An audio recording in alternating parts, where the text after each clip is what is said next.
Hi everyone, welcome to day 17 of our 30-day personal brand growth plan.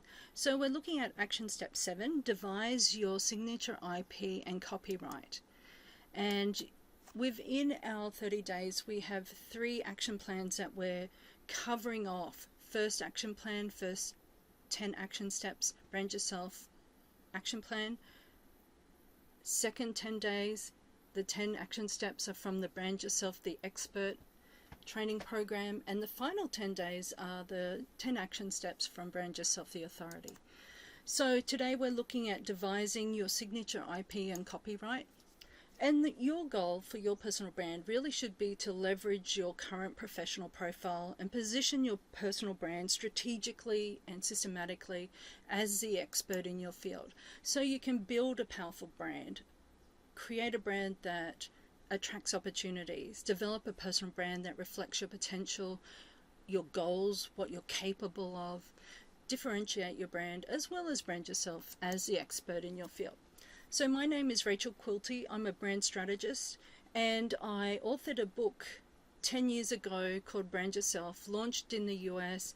It really changed the space around what was considered personal branding, and it moved it from your professional image, your signature style, or your personal style into, looking at how big business branding principles were applied to personal brands. And so while, most people were looking at the exterior, I was looking at how was this person creating this empire around their personal brand. And so I really became recognized as the authority in personal branding. I've been in this space for 20 years now. So my first public workshop was on the 4th of July 2003, which was really, the session was called Brand Yourself for Success. And so it's actually evergreen, and it's something I still talk about today. And so more recently I have become qualified as a director and filmmaker, and been working on a number of short films and micro documentaries, if you will. So I talk about, are you ready? Because this really is you being the star in your production. It involves you taking center stage of your success. So we do scene 1, take 1, action. And so I can do the whole set call. I love it, and it's how you run a smooth production as well. So as a first AD, assistant director, you call the set. One of the free resources that we have available is Brand Yourself Blueprint, which is an ebook and a work journal. Please feel free to dive across, grab that resource. It's one of those ones that we ensure or encourage all our clients and students to complete. It's actually a prerequisite for all our trainings. So my mission is to assist you to strategically and systematically build your professional profile to enable you to leverage your personal brand and position yourself as the recognized authority in your marketplace or field. So there's really one thing that I want everyone to take away from all of my trainings, is that personal branding is the prerequisite to success. If you look at any of the iconic personal brands, you'll recognize they started working on their brand prior to it becoming successful. So personal branding really is that prerequisite step. It's the absolute foundation to creating this iconic legacy brand, if you will. So let's dive into action step number 7, devise your signature IP and copyright. Now, I just want to qualify to say that this is not legal advice. There's also disclaimers around the fact that I'm not guaranteeing any income, but I think it's really important when we talk about branding that we actually feel comfortable talking about how we can protect our brand assets and our digital assets, as well as our trademarks, our IP and copyright. And so let me just share some of the definitions. This is really an action step where you need to, if you're creating this body of work, a series, a book, you need to start protecting it if it's your intellectual property. So I encourage all my clients to, as they are formalizing the end result or end products, to ensure that they have trademarks and copyright protection and IP protection in place. So Intellectual property is the property of your mind or exclusive knowledge. If you develop a new product, service, process, or idea, it belongs to you and it's considered your IP. IP rights provide IP owners with the time and opportunity to commercialize their creations. And I'm quoting a number of government organizations in every country. There's slightly different definitions, but they have, a fairly common generic core to them. So that was Australian explanation about IP, and I'm going to just cover off with the US Copyright Office. So copyright is a type of intellectual property that protects original works of authorship as soon as the author fixes the work in a tangible form of expression. And so what's really important there is that it has to be tangible. So you could have an idea, and unless you formalize it into something that is a tangible, creative expression of that idea, you don't necessarily have copyright or IP ownership of that. So really make sure that you pay attention to that definition. Must be original work. You must be the author of it. It must be fixed in something tangible and be an expression of that idea. So a copyright is a type of, I'm just refining the definitions here. A copyright is a type of intellectual property that gives its owner the exclusive right to copy, distribute, adapt, display, and perform a creative work, usually for a limited time. And so you'll know that often there is a 50-year limit around that space. The creative work may be in a literary, artistic, educational, and musical form. Copyright is intended to form the original expression of an idea in the form of creative work, but not the idea itself. A copyright is subject to limitations based on public interest considerations, such as the fair use doctrine as it sits in the US. So if we're thinking about images, obviously there's been a lot of case law in the US where people have used images, and we really do need to be careful. I will pay for images, especially this is where I think you need to be mindful. There is certain flexibility when it's an editorial image or it's a promotional image, and I often will go to the website. For example, with Barbie, just recently I was writing an article about Barbie and the branding lessons, so I just went over to Mattel and to the Barbie site and downloaded all the media images that were available. So I can't have any problems unless I was using those images in a defamatory manner, which obviously I wasn't. So it's one of those things where I'm using images that have been released. So I often will go, for example, into Apple and use their images. If they're putting out a press release about a new series or a new TV program. So, think about where you source your images from. There's lots of free areas and portals where you can download images. I've often purchased them and I like to keep them filed as clean, and so I know they've been purchased.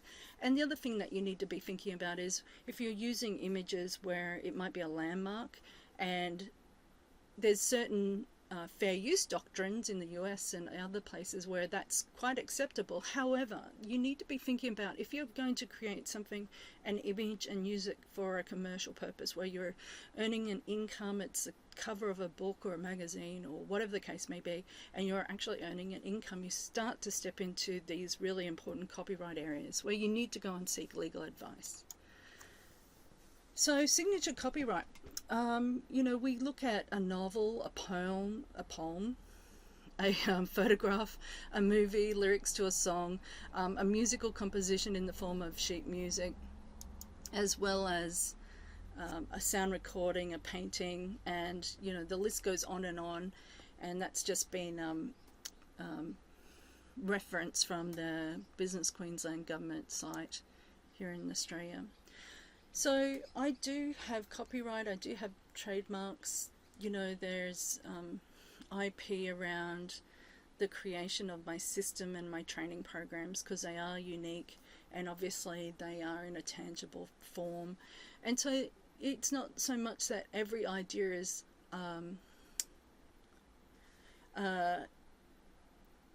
unique because the program captures so many big issues that there is a generic content, but it's the method and the manner in which I've actually created the system where my IP comes in. And so, and also the language and creating words and different things like that. One thing that you do need to be thinking about is whether, when you author a book, is to ensure that you do copyright your work. And you know, you should even get legal advice on whether you trademark the title of your book as well. So you'll often see the letter C inside a circle, and that's indicating that this is copyright, somebody has written this is original work. It'll often have the year of publication and the name of the rightful owner. And you know, this is really important to think about, because I've recently had issues around this area as a result of a separation. So it's one of those things really important that you own your own copyright and you own your own works, etc.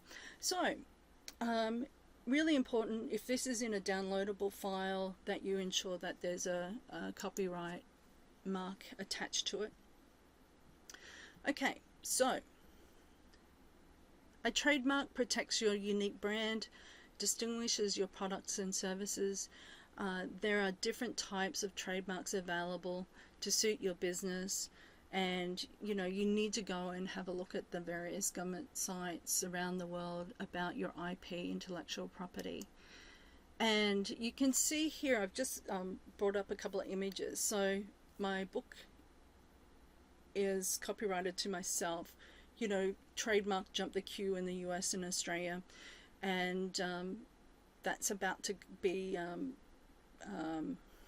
processed globally as well.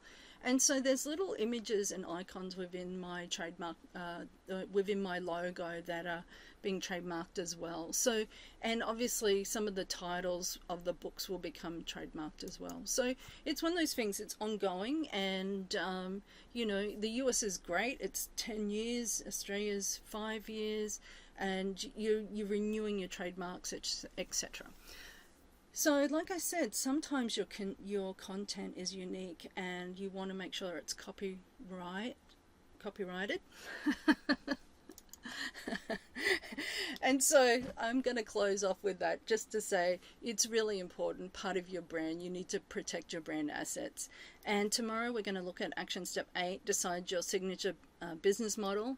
Beyond that, we're looking at deploying your signature series, and beyond that, we're looking at developing or delivering your signature communication plan.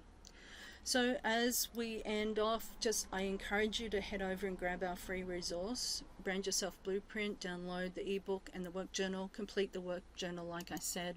If you have any questions, feel free to drop me a comment in the socials, or you can email me at rachel@rachelquilty.com or info@jumptheq.com.au. And if there's any glitches with anything, feel free to drop me a note on socials, because as we're upgrading with Microsoft, we're finding some little glitches with emails. So feel free to touch base. Like I said, this is a prerequisite for all of our clients. It gives you a clear understanding of the intensity of the work that we do, the level of education that we do, the level of homework or home play that you're going to be required to do. So it sets you up with a very clear idea of what's going to be involved in our training programs. So we do live 12-week training programs. They're very intense, and we literally, you know, can create a brand within that 12-week period. And if you're really committed and you really want to start to leverage and grow your personal brand, move from the expert into the authority, then we look at the second and then the third 12-week webinar series. So you can see it's a big commitment, like literally a year commitment, if not 2 years. But it's one of those things where I think if you really put in place incredibly solid foundations, you're building this legacy brand, this empire brand that will last and become sustainable, and you know, ensure a profitability and performance and growth and power and influence as a result, credibility, market share. So with that, I'm going to close off today. Thank you everyone for your time and your attention, and I look forward to talking to you tomorrow.